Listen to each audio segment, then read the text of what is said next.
ناجائز فائدہ نہیں اٹھانا. اپنے ذمے قرض ہو تو ادا کرے, کسی کے ذمے قرض ہو تو تنگ نہ کرے. یعنی اسلام نے یہ پوری ڈسپلن کی جو ایک لسٹ ہے وہ بتا دی. اور اپنے مال کو آپس میں واضح طریقے سے نہ کھاؤ, مال کمانے کے غلط طریقے اختیار نہیں کرنے, چوری, ڈاکہ, غصب, یتیموں کا مال لوٹنا. یعنی مال کا جو معاملہ ہے ہماری زندگی میں, مسلمان کی زندگی میں, اس کی اہمیت بہت زیادہ ہے. اسی لیے اگر کہیں پر ذرا سا بھی شک پڑ جائے کہ یہ چیز جو ہے صحیح نہیں ہے تو اس سے بچنے کی ضرورت کرنی چاہیے. پھر اللہ تعالیٰ نے حکم دیا یہاں پر جو اسی آیت کے بعد, وَلَا تَقْتُلُوا أَنفُسَكُمْ, یعنی کیا کہ اپنی جانوں کو قتل مت کرو. اپنی جانوں کو قتل کرنے سے مراد کیا ہے کہ انسان جو ہے وہ ایسے کام نہ کرے. یعنی اس میں دو چیزیں ہیں, ایک خودکشی آتی ہے, یعنی مسلسل ایسا عمل ہے جو جہنم میں جلنے کے بعد اسی آلیہ طریقے سے اپنے آپ کو بار بار مارنے کی سزا ملتی رہے گی. اور دوسرا قتل ہے معاشی, یعنی کسی مسلمان بھائی کو قتل کرنا ایسے ہی جیسے, اس کا معاملہ بھی ایسے ہی جیسے کہ تم نے خود کو قتل کیا. ایک بات یاد رکھیں, زندگی کی اپنی بھی قدر پہچانیں اور دوسروں کی زندگی کی بھی قدر کرنا سیکھیں, کیونکہ زندگی انسان کو ایک ہی دفعہ ملی ہے اور جو کچھ کرنا ہے اسی دنیا میں کرنا ہے, اور اس کے بعد جو ملے گا وہ صرف بدلہ ہوگا. اس لیے ہر طرح کا گناہ جو ہے وہ ایک, یعنی قتل کرنے کے معاملے میں یہ بہت کانشیسنیس, دوسرے کی عزت, دوسرے کی جان اور مال کی اسی طرح عزت کی جائے, خیال رکھا جائے جیسے کہ انسان اپنے بارے میں سوچتا ہے. خودکشی کرنے والا قیامت کے دن اور پھر حساب کتاب کے بعد اگر اللہ اس کو جہنم میں بھیج دے تو پھر بھی سزا دیا جاتا رہے گا, اور وہ مسلسل جہنم میں جلنے کے ساتھ ساتھ اسی آلے سے, یعنی جس طریقے سے وہ دنیا میں اس نے خودکشی کی ہوگی, استغفر اللہ, اسی طرح سے اس کو سزا ملتی رہے گی. اس لیے دنیا کی زندگی کو, اس کی قدر کرنا چاہیے, اس کے وقت کو کمانے کا ذریعہ بنانا چاہیے, آخرت بنانے کی کوششیں اسی دنیا میں کرنی ہیں. اگر اس دنیا میں کوئی مشکلیں آ بھی جائیں تو پریشان نہ ہوں, کیونکہ دنیا کی زندگی صرف وقتی ہے اور ختم ہو جائے گی, لیکن جو اس میں کیے گئے اعمال ہیں ان کے بدلے جو ہمیں ملے گا وہ بہت بڑا ہے. پھر آیت نمبر 31, اس میں اللہ تعالیٰ نے گناہ کبیرہ کا ذکر کیا ہے, اور گناہ کبیرہ کے بارے میں حکم آیا ہے تجتنبوا کبائر, یعنی کبیرہ گناہوں سے بچو. ہر وہ گناہ کبیرہ ہے جس پر کوئی حد مقرر ہوتی ہے, جس پر قرآن و حدیث میں کوئی وعید یا لعنت بھیجی جاتی ہے, یا وہ کام جن کی حرمت اللہ اور رسول نے واضح طور پر بتا دی. اس میں کافی سارے گناہ آتے ہیں, لیکن کچھ کی لسٹ جو ہے وہ اگر آج ہم اپنے لیے بنا لیں تو میرے خیال میں کچھ آسانی ہو جائے گی کہ یہ وہ گناہ ہیں جن سے ہمیں ہر صورت میں بچنا ہے. اللہ کے ساتھ شرک ٹھہرانا, جادو کرنا, ناحق قتل کرنا, یتیم کا مال ہڑپ کر جانا, لڑائی کے دن پیٹ پھیر جانا, جھوٹی گواہی دینا, پاک دامن عورتوں پر زنا کی تہمت لگانا. اور جب انسان جو ہے ان سارے گناہوں سے بچتا ہے تو پھر اللہ تعالیٰ اس کو اور بھی نیکیاں کرنے کی توفیق بھی دیتے ہیں اور گناہوں سے بچاتے ہیں. اسی طرح سے جو والدین کی نافرمانی ہے یہ بھی کبیرہ گناہوں میں آتا ہے, اور ایک حدیث سے یہ بھی پتہ چلتا ہے کہ جو شخص والدین کی نافرمانی کرتا ہے بہت ساری یہ ان سزاؤں میں سے ہے جس کی سزا دنیا میں بھی مل کے رہتی ہے. ایک اور روایت سے پتہ چلتا ہے کہ 7 ہلاکت خیز گناہوں سے بچو. صحابہ نے عرض کیا, اے اللہ کے رسول وہ کیا ہیں؟ آپ صلی اللہ علیہ وسلم نے فرمایا, اللہ کے ساتھ شرک کرنا, جادو کرنا, کسی جان کو قتل کرنا جسے اللہ نے حرام ٹھہرایا, سود کھانا, یتیم کا مال ہڑپ کرنا, لڑائی کے دن پیٹ پھیرنا, اور پاک دامن عورتوں سے پر تہمت لگانا. رسول اللہ صلی اللہ علیہ وسلم نے فرمایا کہ جب کوئی بندہ خالص دل سے لا الہ الا اللہ کہے گا اور کبائر سے بچتا رہے گا تو اس کے لیے آسمان کے دروازے کھول دیے جائیں گے, اور یہ کلمہ لا الہ الا اللہ عرش تک پہنچ جائے گا. فرض اس وقت گناہوں کا کفارہ بنے گا جب بندہ کبیرہ گناہوں سے بچتا رہے گا. فرائض کے بارے میں آتا ہے نا کہ یہ انسان کے گناہوں کا کفارہ بھی بنے گے, لیکن اس وقت جب انسان کبیرہ گناہوں سے بچتا رہے گا. رسول اللہ صلی اللہ علیہ وسلم نے فرمایا 5 نمازیں اور ایک جمعے سے دوسرے جمعے تک, اور رمضان سے رمضان تک اپنے درمیان سرزد ہونے والے گناہوں کے لیے کفارہ بن جاتے ہیں جب تک کبیرہ گناہوں سے بچتا رہے. یعنی ہم کہتے ہیں نا کہ وضو کرنے سے سارے گناہ دھل جاتے ہیں, یہ اس وقت ہوتا ہے جب انسان کبیرہ گناہوں سے بچتا رہتا ہے. اور رسول اللہ صلی اللہ علیہ وسلم نے فرمایا کبیرہ گناہوں سے اجتناب کرو اور سیدھے رہو اور خوش ہو جاؤ. آیت 32 میں اللہ تعالیٰ نے انسانوں کے اندر جو اختلاف رکھا ہے, بعض کو بعض میں جو صلاحیتیں دی ہیں, لیکن اس کا مطلب یہ نہیں سوچنا چاہیے کہ بعض کو بالکل محروم کر دیا ہے. اللہ تعالیٰ نے ہر ایک کو کچھ نہ کچھ طاقت, کوئی اسٹرینتھ, کوئی ویکنس ہر انسان میں موجود ہے, اور ہمیں یہ نہیں کرنا چاہیے کہ کسی کی کوئی صلاحیت دیکھے تو اس پر حسد کریں اور اس کی خوبی پر, بجائے یہ کہ ہم یہ سوچیں دعا کر سکتے ہیں کہ اللہ ہمیں بھی دے, لیکن یہ نہیں کہ دوسروں کی خوبیوں یا دوسروں کی نعمتوں پر حسد کیا جائے. آخرت میں جو چیز دیکھی جائے گی وہ یہ دیکھی جائے گی کہ کسی بھی انسان کو جو بھی صلاحیت دی گئی تھی اس نے اس صلاحیت سے کام کیا دیا, اس صلاحیت کے ذریعے سے اس نے اللہ کو کتنا راضی کیا. اور جو لوگ دوسروں سے حسد کرتے ہیں، اس کے بارے میں تو حدیث سے پتہ چلتا ہے کہ جو کسی سے حسد کرتا ہے، حسد حاسد تک یعنی محسود تک پہنچنے سے پہلے حاسد کی نیکیوں کو ایسے کھا جاتا ہے جیسے آگ سوکھی لکڑیوں کو.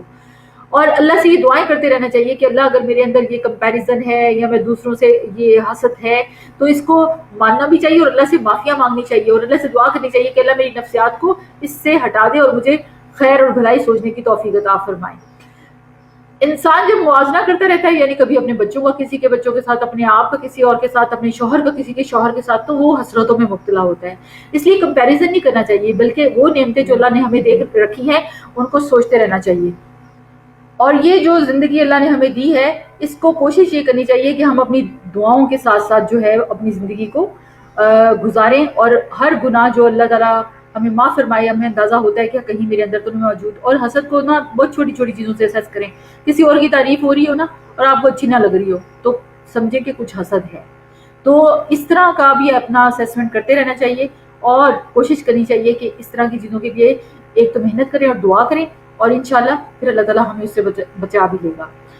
اب اگلی آیت کا جو شان نزول ہے کہ بعض عورتوں نے کہا کاش ہم وراثت میں مردوں کے برابر ہوتی اور جہاد میں ان کے ساتھ شریک ہوتی. تو یہ آیت انہیں اس چیز سے منع کرنے کے لیے نازل ہوئی ہے کہ مردوں کے برابری کی خواہش کرنا اللہ کے حکم کو رد کرنا ہے، کیونکہ عورتوں کے اپنے کچھ کام اور مواقع ہیں اور ان کے درجات ہیں اس سے بلند ہوتے ہیں. جیسے آپ دیکھیے کہ جو ماں کا مقام اور درجہ ہے وہ کسی اور کا نہیں، یعنی ماں کو اللہ تعالیٰ نے باپ کے اوپر 3 درجے زیادہ دیے.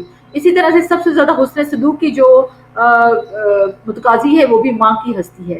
بچے کو جنم دینے اور دودھ پلانے کی وجہ سے ماں کا اجر و ثواب باپ سے بہت زیادہ ہے، اس لیے ماں کی بھی بہت زیادہ قدر کرنی چاہیے. اور ہمیشہ دیکھیے کہ اللہ تعالیٰ نے جہاں پر جو رول ہمیں دیا ہے اس میں ہمارے لیے بہتری ہے. آیت 34 میں مردوں کا ذکر آیا، یعنی مردوں کا کیا آیا کہ وہ قوامون ہیں. قیم کہتے ہیں مینیجر کو، یعنی قوام وہ ہوتا ہے جو بہت زیادہ قائم رہے، کھڑا رہے، ذمہ داری دے. یعنی مرد عورتوں کے ذمہ دار ہیں، ان کو کما کر لا کر دیتے ہیں. باقی بڑے بڑے اہم اور مشکل کام کرنے کی جو صلاحیت ہے وہ بھی مردوں کو دی کہ یہ اس سے یہ مطلب نہیں نکلتا کہ صرف مردوں کو عورتوں پر فضیلت دی، بلکہ کچھ مرد تقویٰ میں عورتوں سے زیادہ ہو سکتے ہیں، بلکہ یہ کہ بعض عورتیں بھی تقویٰ میں مردوں سے زیادہ ہو سکتی ہیں. تو اصل بڑائی تو تقویٰ کی وجہ سے ہوگی. اللہ نے مرد کو قوام کیوں بنایا؟ ایک تو یہ کہ اس کو کمانے کی ذمہ داری دی، اور دوسرا اس نے بیوی پہ خرچ بھی کرنا ہے. اور عورتوں کی بڑائی کس میں ہے کہ وہ ایسا شوہر جو ان کے لیے یہ سارے کام بھی کرتا ہے اس کی اطاعت گزاری کریں. پھر اس کے بعد نشوز اور ہنہ کی بات آئی. نشوز کا یہاں معنی عام چھوٹی موٹی نافرمانی نہیں ہے، بلکہ نشوز سے مراد عورتوں کے یہ ہے کہ کسی عورت کا اپنے شوہر سے بے وفائی کرنا، اپنے شوہر کے بجائے کسی اور کی طرف راغب ہونا. نشوز کے نقصانات کیا ہوتے ہیں کہ اس سے گھر بھی ٹوٹتا ہے، فساد بھی ہوتا ہے، آئندہ نسلیں متاثر ہوتی ہیں. لہٰذا اس معاملے کو ایسے ہی نہیں چھوڑ دینا چاہیے، بلکہ اصلاح کرنا ضروری ہے. اصلاح کے لیے ایک سٹیپ جو سختی کا بتایا کہ اگر عورت نہیں باز آتی تو اس کے لیے شوہر کیا کرے؟ بستر الگ کر دے، لیکن اس کو گھر سے نہ نکالے. مطلب اس کو ہلکا مارنے کا بھی جاؤ حکم آئے تو اس کے بارے میں ابن عباس سے روایت ہے کہ ان سے کہو، یعنی کہ اگر وہ مارتا ہے کوئی مرد تو وہ اس طرح جیسے ایک مسواک، یعنی اس میں بیسیکلی وہ جیسچر جو ہے اگر کوئی کسی کو مارنے کا کرے تو اس میں کافی انسلٹ فیل ہوتی ہے نا. تو عورت کو احساس دلانا ہے کہ وہ اپنی عزت، اپنی نسلوں کی حفاظت کرنے کے لیے اللہ نے اس کو ذمہ داریاں دی ہیں، تو وہ اس طرح کے گناہ کے کاموں سے بچے. رسول اللہ صلی اللہ علیہ وسلم نے واضح طور پر فرمایا تم میں سے بہترین عورتوں کو کبھی بھی نہیں ماریں گے. یعنی جو بہترین مرد ہوتے ہیں وہ کبھی بھی نہیں مارتے، وہ نوبل ہوتے ہیں، ان کا اعلیٰ ظرف ہوتا ہے، وہ ہاتھ اٹھانے کی کوشش نہیں کرتے بلکہ وہ عورت کو اچھے طریقے سے سمجھا دیتے ہیں. نیک بیویوں کی خوبیوں میں رسول اللہ صلی اللہ علیہ وسلم نے فرمایا دنیا فائدے کی چیز ہے اور دنیا کی بہترین متاع نیک عورت ہے. 4 چیزیں خوش بختی کی علامت ہیں: نیک بیوی، کھلا گھر، نیک ہمسایہ، اچھی سواری. اور 4 چیزیں بدبختی کی علامت ہیں: برا ہمسایہ، بری بیوی، تنگ گھر، بری سواری. آپ صلی اللہ علیہ وسلم نے فرمایا بہترین بیوی وہ ہے جس کی طرف تم دیکھو تو وہ تمہیں خوش کر دے، اور جب تم کسی بات کا حکم دو تو بجا لائے، اور تمہاری غیر موجودگی میں تمہارے مال، اپنی اور اپنی ذات کی حفاظت کرے، یعنی پوری طرح سے ہر چیز کا دھیان رکھے. یہاں نیک بیوی کی ایک خاص خوبی بتائی گئی کہ وہ شوہروں کی غیر موجودگی میں بھی شوہر کی عزت کرتی ہے، جان، مال، اولاد کی حفاظت کرنے والی ہے، یعنی جو چیز ان کی کسٹڈی میں ہے ان کی خبر رکھتی ہے. مثال کے طور پر آپ کے شوہر کو پسند نہیں ہے کہ گھر کی ساری بتیاں جلتی رہیں.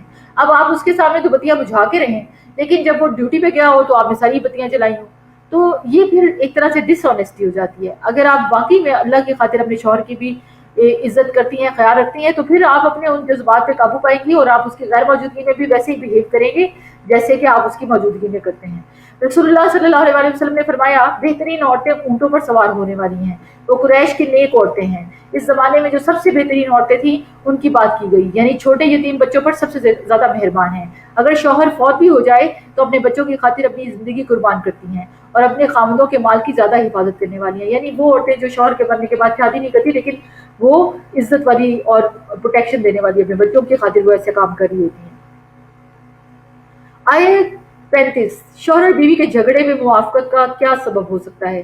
یعنی اگر گھر بسانے کی نیت ہوگی نا تو کوئی نہ کوئی راستہ بھی نکل آئے گا، اگر بسنے کی نیت نہیں اور پیچھے سے بھی اکسایا جا رہا ہے کہ کوئی ضرورت نہیں رہنے کی، ہم تمہارا خیال رکھیں گے، تو پھر اکثر ایسا ہوتا ہے کہ عورتیں ایسے فیصلے کر لیتی ہیں اور شوہر اور بیوی کا اختلاف بڑھ جاتا ہے۔ اللہ کا ایک طریقہ ہے کہ کائنات کے اندر ہر چیز کے اندر اللہ نے ایک اختلاف رکھا ہے، لیکن یہ اس کی خوبصورتی کے لیے ہے، اس لیے اگر کوئی اونچ نیچ ہو جائے تو اسے اگنور کرنا چاہیے۔ اچھا، اس میں عورت کا نا کئی دفعہ خواتین آتی ہے نا اور ڈیورس کیسز یا میرے پاس کاؤنسلنگ وغیرہ کے لیے، تو پہلی بات میں جو کسی عورت سے پوچھتی ہوں کہ تم مجھے یہ بتاؤ کہ آپ نے کیا فیصلہ کیا ہے کہ اس کے ساتھ رہنا ہے کہ نہیں۔ اچھا، ہر عورت نے ایک فیصلہ کچھ اندر کر رکھا ہوتا ہے، بہت ہی ورسٹ سینیریو میں بھی وہ گزارا کر رہی ہوتی ہیں، لیکن جس نے یہ کر رکھا ہوتا ہے نا کہ میں نے نہیں رہنا، تو پھر وہ فیصلہ بھی ہو چکا ہوتا ہے۔ اسی لیے خلا جو ہے بائنا سے بھی یعنی ایک طرح بڑھ کر ہوتی ہے، تو اس لیے عورتیں جو ہوتی ہیں نا وہ ایز اے پیکج چیزوں کو دیکھ رہی ہوتی ہیں، گھر بنانا چاہ رہی ہوتی ہیں، لیکن جب وہ اس فیصلے پر آ جائیں تو اس کے پیچھے بھی پھر بہت سارے فیکٹرز ہوتے ہیں۔ چھوٹی موٹی غلطیاں معاف کر دینی چاہیے اور کوشش یہی کرنی چاہیے کہ جیسے میں نے پہلے بھی کہا کہ ایز اے پیکج چیزوں کو قبول کریں، کیونکہ مرد اور عورت میں اللہ تعالیٰ نے جو جنسی اختلاف رکھا ہے اس کے علاوہ ان کی سوچ کا، پسند ناپسند کا بھی اختلاف ہوتا ہے۔ عورت کو گھر میں بہت زیادہ چیزوں کی ڈیکوریشن کا شوق ہوتا ہے، مرد کو ایسا نہیں ہوتا، تو اب یہ ہوتا ہے کہ دونوں مل جل کر جو چلتے ہیں اور ایک دوسرے کا خیال اگر وہ رکھتے ہیں تو اللہ کے تقویٰ کے ساتھ یہ چیزیں اچھی ہو جاتی ہیں، لیکن اگر وہ ایک دوسرے کے ساتھ ضد پر آ جائیں تو یہ ساری چیزیں نیگیٹو بن جاتی ہیں اور گھر کا ماحول خراب ہو جاتا ہے۔ اس لیے میاں بیوی کے تعلقات میں بہت زیادہ اسلام مطلب اللہ کا تقویٰ جب آ جائے نا تو انسان کافی حد تک جو ہے نا تبھی کنٹرول کر سکتا ہے، تقویٰ کے بغیر نہ مرد کنٹرول کر سکتا ہے نہ عورت کنٹرول کر سکتی ہے۔ اسی لیے اس رمضان میں تقویٰ کی جو کوشش ہم کریں گے اس میں اس کتاب کے ذریعے سے یہ ہدایت حاصل کریں کہ اگر کہیں پر ایسے ڈفرینس آف اوپینین شوہر سے ہو بھی رہا ہے نا تو اللہ کی خاطر اس کو معاف کر کے اگنور کریں۔ میں ایک خاتون کو جانتی ہوں، بہت فرق ہے شوہر اور بیوی میں، مطلب صحیح سمجھ کا بھی فرق ہے اور دنیاوی چیزوں کے لحاظ سے کافی چیزوں کا فرق بنتا ہے، یعنی عورت کو اللہ تعالیٰ نے کافی صلاحیتیں دی ہیں لیکن اس لحاظ سے مرد، لیکن اس نے جب یہ ارادہ کیا کہ میں نے اسی شوہر کے ساتھ رہنا ہے تو وہ اس کی ایک ہی نیکی کہ یہ بہت تقویٰ والا ہے اور بہت عبادت کرنے والا ہے اور اسی وجہ سے جو ہے مجھے اس کی ساری چیزیں جو ہے نا وہ بری نہیں لگتی، تو ایسا پھر وہ ساتھ رہتی ہے کہ بالکل دونوں کا کوئی ڈفرینس نظر نہیں آتا۔ اصل میں یہ ہوتا ہے فیصلہ، یہ نہیں ہوتا کہ وہ کچ کچ چلتی جا رہی ہے، کبھی کسی کو بتا رہے ہیں کبھی کسی کو بتا رہے ہیں اور غیبت کر کر کے بھی اپنے شوہر اپنے اسپاؤس یا بیوی کی وہ کر رہا ہے اور پھر نیگیٹیوٹی جو ہے وہ بچوں میں بھی آ رہی ہے، تو اس طرح کی چیزوں سے اسی لیے اللہ تعالیٰ نے پھر طلاق کو بھی حلال کیا کہ مطلب کم از کم جنریشنز کو خراب کرنے کا ہمیں کسی طرح سے بھی اللہ تعالیٰ نے حکم بھی نہیں دیا اور اجازت بھی نہیں دی۔ آیت 36 میں اللہ تعالیٰ نے جار الجم کی بات کی اور صاحب الجم کی کہ پڑوسی اور خاص کر اس کا حق زیادہ جو حقدار زیادہ وہ ہوگا اگر پڑوسی رشتہ دار بھی ہوگا، یعنی رشتہ دار پڑوسی کا سٹیٹس جو ہوگا نا وہ عام پڑوسی سے زیادہ ہوگا۔ اس میں وہ تمام لوگ شامل ہیں جو ساتھ بیٹھنے والے ہیں، جہاز میں، بس میں یا کلینک میں یا ورک پلیس پہ یا کہیں پر آپ جاتے ہیں اور آپ کے ساتھ کوئی بیٹھا ہوا ہے تو یہ صاحب الجم میں آتا ہے، یعنی اس کا بھی خیال کریں، اپنی کوہنی سے کسی کو بچا کر بھی آپ کسی کو کیا کر رہے ہوتے ہیں، عزت دے رہے ہوتے ہیں، اور یہ چیز بھی اسلامک جسچر ہے۔ ایک ٹیم میں کام کرنے والوں کے ساتھ احسان کرنے میں سب سے پہلی بات یہ آتی ہے کہ آپ سلام میں پہل کریں، مسکرا کر بات کریں، ان کے کاموں محنت کی قدردانی کریں اور خاص طور پر اجنبی لوگ جو ہوتے ہیں ان کے ساتھ بے احسان کا معاملہ کریں۔ یہ بہت خوبصورت دین ہے اور اس پہ چلنا چاہیے۔ میں دیکھتی ہوں کہ اب کافی حد تک دنیا میں اس طرح کی تبدیلی آئی ہے ورک پلیسز پہ، خاص طور پہ اگر کوئی نیا امپلائی آئے تو وہاں پہ جو لوگ ہوتے ہیں وہ اس کو لفٹ ہی نہیں کرا رہے ہوتے، حالانکہ جو نیا آتا ہے نا تو وہ تو بالکل جانا ہوتا ہے، تو اس کو اگر ہم تھوڑی سی تسلی دے دیتے ہیں اور تھوڑا سا اس کو ساتھ لے کر چلتے ہیں اور اس کو ساتھ آسانی دے دیتے ہیں، اچھے اخلاق سے پیش آتے ہیں، تو یہ اللہ کے ہاں بہت قدردانی کی چیزیں ہیں۔ تو نئے آنے والے کو بہت اچھے طریقے سے قبول کرنا چاہیے اور اس کے ساتھ اس کو آنے میں جو چیزیں نہیں پتا اس کو سہولت دینی چاہیے۔ پھر ایک بہت ہی واضح حکم جس میں اللہ تعالیٰ نے کہہ دیا کہ ان اللہ لا یحب من کان مختالا فخورا، کہ اللہ تعالیٰ ان لوگوں کو پسند نہیں کرتا جو سب کچھ صرف اپنے آپ کو ہی سمجھتے ہیں، جن کو صرف اپنے حق کا ہی پتہ ہوتا ہے، جو ہر وقت اپنی خوبیوں، اپنے مال و دولت یا اپنے اوپر اکڑنا ہی پسند کرتے ہیں۔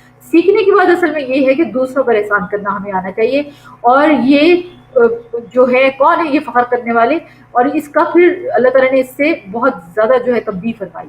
آیت 37 میں بخل کا تعلق ہے جو مالی اور قولی دونوں ہوتا ہے۔ مالی بخل کیا ہے کہ خود بھی بخل کرتے ہیں، دوسروں کو بھی کہتے ہیں کہ تم بھی کرو، یعنی مال نہ خرچ کرو۔ اور قولی کیا ہے؟ کسی کو سلام نہ کرنا، مسکرا کر نہ دیکھنا، جو عام طور پر ہم موڈ خراب کر کے بیٹھے رہتے ہیں، تو اس میں ایک طرح سے ہم دوسروں کے ساتھ اچھے اخلاق کا بخل کرتے ہیں۔ اور اسی طرح کئی لوگ اپنی نعمتوں پہ بھی بخل کرتے ہیں۔ اچھا، قرآن میں تھوڑے دل انسان کی بہت مذمت کی گئی، یعنی جو دل کا چھوٹا ہو، دل کا گھٹا ہوا ہو، تھوڑی سی تکلیف پر گھبرا جائے۔ آپ دیکھیں کئی دفعہ میں دیکھتی ہوں کہ ایک کا لیکچر زیادہ لگ گیا، ہم چونکہ ٹیچنگ میں بھی ہیں، ڈاکٹرز بھی ہیں، ڈیوٹیز پہ بھی ہیں، تو دل چھوٹا کر لیتے ہیں کہ اس کا کیوں کم ہے، میرا کیوں زیادہ ہے، اور اس طرح سے دل تنگ کرتے ہیں کہ جب تک اس سے بدلہ نہ لیں، حالانکہ وہ شاید اس نے خود نہیں اپنا کام کیا ہوتا، کسی اور نے کیا ہوتا ہے، لیکن ہم اپنے اسی ساتھی کے پیچھے پڑ جاتے ہیں۔ تو یہ جو ہے نا اسلامی معاشرے کا شعار نہیں ہے، دلوں کو بڑا کرنا چاہیے۔ بخل کی علامت ہے جو دل کا چھوٹا ہو، جس کا دل گھٹا ہوا ہو، تھوڑی سی تکلیف پر گھبرا اٹھے، جب مال ملے تو بخیل ہو جائے۔ رسول اللہ صلی اللہ علیہ وسلم نے فرمایا آدمی میں سب سے بدترین چیز بے صبرے پن کے ساتھ بخل اور حد سے زیادہ بزدل ہونا ہے، یعنی یہ ناپسندیدہ چیزیں ہیں۔ بزدلی انسانوں کو آگے نہیں بڑھنے دیتی، رسک نہیں لینے دیتی، اور جو رسک نہیں لیتا وہ اوپر نہیں جاتا۔ آیت 38 میں جن لوگوں کو آخرت کا یقین نہ ہو وہ کسی طرح بھی بھلائی کے کام نہیں کر سکتے، وہ جو کام بھی کرتے ہیں وہ شہرت کے لیے کرتے ہیں، لوگوں کی نظر میں سخی کھلانے کے لیے کرتے ہیں۔ شیطان انسان کے ساتھ لگا ہوا ہے، اس کو ہر وقت گناہوں پر اکساتا ہے۔ اور پھر اللہ تعالیٰ نے بتایا کہ آیت 40 میں جو اللہ کا فضل ہے وہ کیا ہے، اگر کوئی ایک گناہ کرتا ہے تو اس کے بدلے ایک ہی اللہ گناہ لکھتے ہیں، لیکن اگر کوئی ایک نیکی لکھتا ہے تو کرتا ہے تو اللہ تعالیٰ اس کا 10 سے 700 گنا تک اجر دیتے ہیں۔ جیسے فی سبیل اللہ مال خرچ کرنے کا اجر ہے، اللہ نے فرمایا روزہ میرے لیے، میں خود اس کا اجر دوں گا۔ آیت 42 میں اللہ تعالیٰ نے نافرمانی کا جو یہاں اللہ کی نافرمانی کا ذکر نہیں بلکہ رسول کی نافرمانی کا ذکر ہے، اور بعض دفعہ تو یہ بھی کہا جاتا ہے کہ کون سا یہ حکم قرآن میں ہے، نہیں، رسول اللہ صلی اللہ علیہ وسلم کی باتوں کا بھی اسی طرح سے کہا جائے گا، مانا جائے گا جس طرح سے ہم قرآن کا، کیونکہ قرآن سارا رسول صلی اللہ علیہ وسلم کی زبان سے ادا ہوا ہے۔ تو اگر کوئی شخص یہ کہتا ہے کہ میں رسول صلی اللہ علیہ وسلم کی بات کو یا ان کی حدیث کو نہیں مانتا، تو وہ ایک طرح سے قرآن کا انکار کرتا ہے۔ آیت 43 میں اللہ تعالیٰ نے جن حالتوں کی ذکر کیا کہ جن میں نماز نہیں پڑھنی چاہیے، وہ شدید نیند کی حالت ہے، جنابت کی حالت، جب انٹر کورس کیا ہو، کیونکہ جنبی جو ہے وہ فوراً غسل کر سکتا ہے اس کو، اور اس صورت میں، اور اس کے علاوہ نماز عبادت کے لیے غسل کرنا ضروری ہے، یعنی یہ تو لازمی ہے۔ اگر پانی نہیں موجود پھر تیمم کرنا ہے۔ تیمم کا طریقہ کیا ہے کہ پاک مٹی یعنی صاف مٹی پر ہاتھ مار کر پھیرے اور دونوں ہاتھوں پر پھیر لیا جائے، بس ایک بار پھیرنا ہی کافی ہے، بار بار نہیں پھیرنا۔ اور یہ بھی نہیں ہے کہ سارے جسم پر آپ پھیرتے رہیں، مطلب نہانے کا غسل کی آپ کا تھا ضرورت تھی لیکن پانی نہیں تھا تو تیمم پھر ہاتھوں اور پھیرے پر ہی کیا جائے گا۔ رسول اللہ صلی اللہ علیہ وسلم نے فرمایا کہ زمین کو چھوا کرو کیونکہ یہ تمہارے ساتھ شفقت کرنے والی ہے۔ اور آج اگر دیکھا جائے نا تو میں یہ دیکھتی ہوں کہ زمین پر کبھی کبھی ننگے پاؤں بھی چلنا چاہیے، یہ بہت ریسرچز بتاتی ہیں کہ بہت ساری بیماریوں کا علاج ہے۔ محمد صلی اللہ علیہ وسلم کی امت کی خاص خصوصیات جو بتائی گئی کہ رسول اللہ صلی اللہ علیہ وسلم نے فرمایا مجھے 5 چیزیں جو عطا کی گئیں ان میں سے ایک یہ ہے کہ ساری زمین کو میرے لیے سجدہ گاہ بنایا گیا، اور طہارت کا ذریعہ یعنی کہیں سے بھی پاک مٹی لے کر تیمم کر سکتے ہیں، اور دوسرا یہ کہ کہیں بھی نماز پڑھ سکتے ہیں، یعنی اس میں سوائے رفع حاجت والی جگہوں کے اور جو استبل ہوتے ہیں جہاں جانور ہوتے ہیں۔ تیمم کرنے کی جو صورتیں ہیں جہاں نماز کا وقت آئے پانی نہ ملے تو تیمم کر کے نماز پڑھ لیں، جان کی ہلاکت کا ڈر ہو یا بیماری کے بڑھ جانے کا خطرہ ہو تو بھی تیمم کر لینا چاہیے۔ آیت 45 میں اللہ تعالیٰ نے جو حکم دیا اس کے مطابق آپ صلی اللہ علیہ وسلم کو اصل میں تسلی دی جا رہی ہے کہ آپ دشمنوں کی طرف سے پریشان نہ ہوں، اللہ آپ کے معاملے کی ذمہ داری لے گا اور جس چیز کے ساتھ چاہے گا آپ کو فائدہ دے گا۔ اللہ کی دوستی اور اس کی مدد کو اپنے لیے کافی سمجھیں، اور یہ توکل ہر مومن کے لیے کافی ہے، کیونکہ بعض اوقات انسان بہت اچھے سے کام کر رہا ہوتا ہے لیکن دوسرے لوگ غلط فہمی کا شکار ہو کر مخالفت پر اتر آتے ہیں، الزام لگاتے ہیں، اور اس کی وجہ سے دین کے کام میں انسان بددل ہونے لگتا ہے۔ بددل نہیں ہونا، کیونکہ ہمیں بدلہ کس نے دینا ہے؟ اللہ نے دینا ہے۔ تو اصل میں کبھی لوگ تعریف کریں گے کبھی کرٹیسائز کریں گے، لیکن اپنی نیت کے ساتھ اس کام کو کرتے رہنا ہے اور اللہ سے مدد مانگتے رہنا ہے۔ حقیقت یہ ہے کہ خیر و بھلائی کا کوئی بھی کام انسان خود نہیں کر سکتا جب تک کہ اللہ اپنی مدد نہ فرمائے، اور اللہ سے دعا کرنی چاہیے کہ اللہ میری بات میں بھی اثر ڈال دے اور دوسروں کے دل میں میرے ذریعے سے اپنے ساتھ جڑنے کی توفیق عطا فرما دے۔ اور اللہ تعالیٰ نے اس لیے ان دعاؤں کا ہمیں حکم دیا۔ یہود بظاہر اللہ کے حکم کو غور سے سنتے تھے مگر دل میں یا آہستگی سے کہتے تھے سن لیا پر ماننا تو نہیں ہے۔ اکثر میں دیکھ رہی ہوتی ہوں نا کئی دفعہ قرآن کلاسز میں لوگ بیٹھتے ہیں لیکن وہ اشاروں میں یہ آپس میں لگے ہوتے ہیں کوئی آیت ایسی آ جاتی ہے جو ان کے اپنے عمل کے مطابق نہیں، ان کو پسند نہیں آ رہی ہوتی نعوذ باللہ، تو وہ آنکھوں کے اشاروں سے ایک دوسرے کو اس چیز کا مذاق اڑا رہے ہوتے ہیں. تو یہ یہود کے جو طریقے تھے نا، یہ اس طرح کے طریقوں پر نہیں چلنا چاہیے، کیونکہ یہ ساری چیزیں اصل میں ہلاکت میں ڈالنے والی ہیں.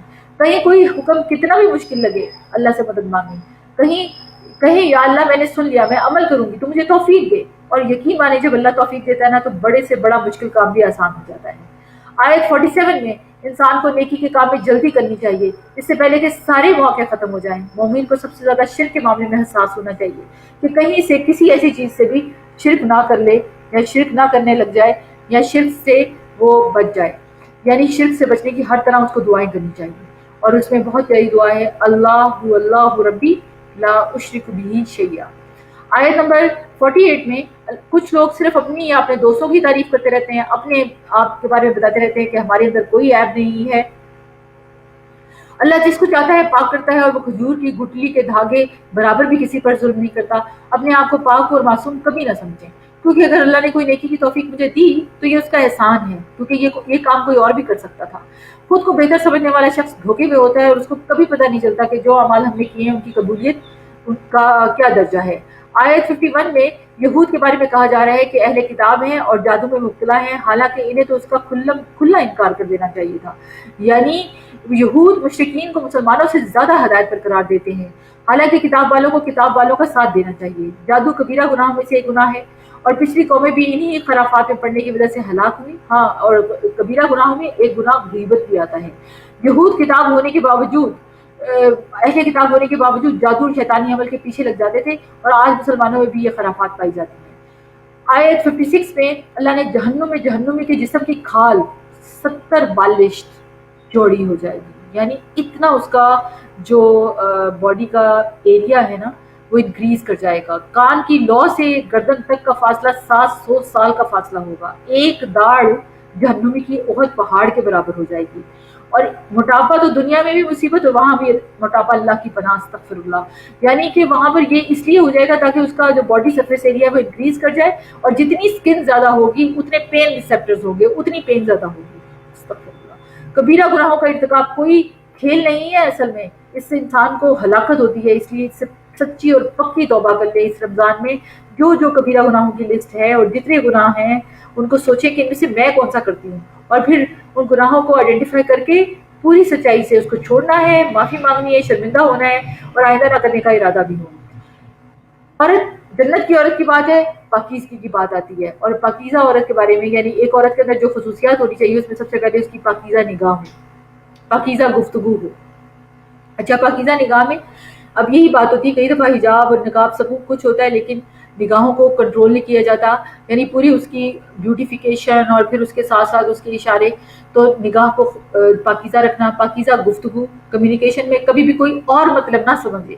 مطلب عورت کی بات چیت اچھا اخلاق ہو، یہ نہیں ہے کہ نہ ہو، کہ وہ لڑتی جھگڑتی نہ رہے، لیکن کوئی مرد بھی اس کا کوئی غیر مطلب نہ سمجھ سکے. اپنی عزت اور عصمت میں پاکیزگی اور حرام چیزوں سے بچنا.